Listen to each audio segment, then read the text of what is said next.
when I think now about it, it was more by accident than having a strategy. But with regard to the sensory perspective, over the past 5-6 years, I approached every semester when I did this kind of courses with a format, a different sense came into the focus. So I started with the first experimental seminar on visual ethnography. So it was making an ethnographic documentary movie, and I worked together with a documentary expert, an artist.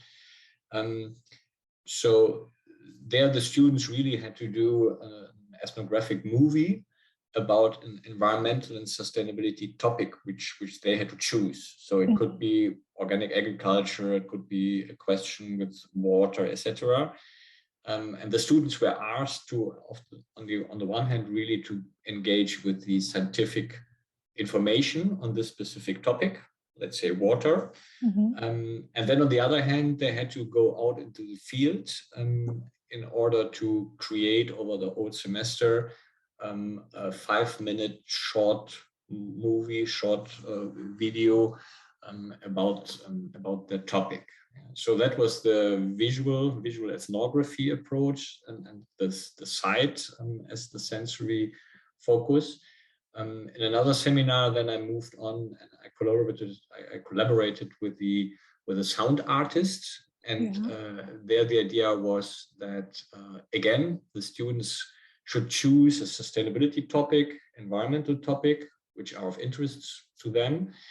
And they had to create a 4-minute sound clip. So it was really about the hearing as the sense.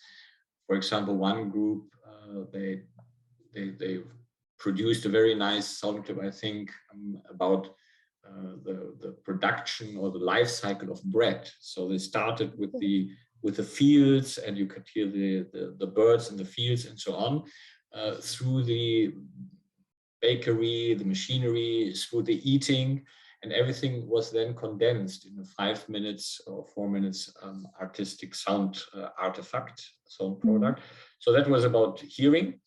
And then in another seminar, I worked with a visual artist who's more involved in performances and interventionist participatory approaches. So here it was, I would say, it was really multisensory, because the students could choose what they wanted to do. And many did a kind of intervention. So you had this kinesthetic sensory aspect. You had this audio and visual aspects. You had haptic dimensions. So that was quite multisensory, you could say.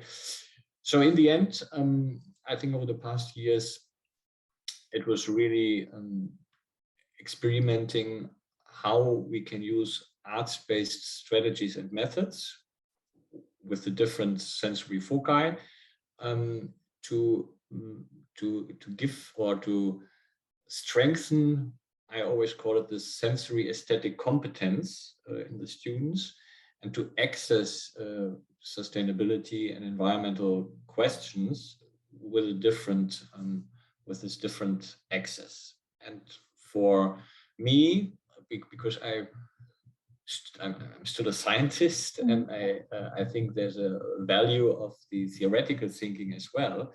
So the students, in the end, they always have to deliver, let's say, a sensory aesthetic product, be it a movie, be it a sound artifact or whatever.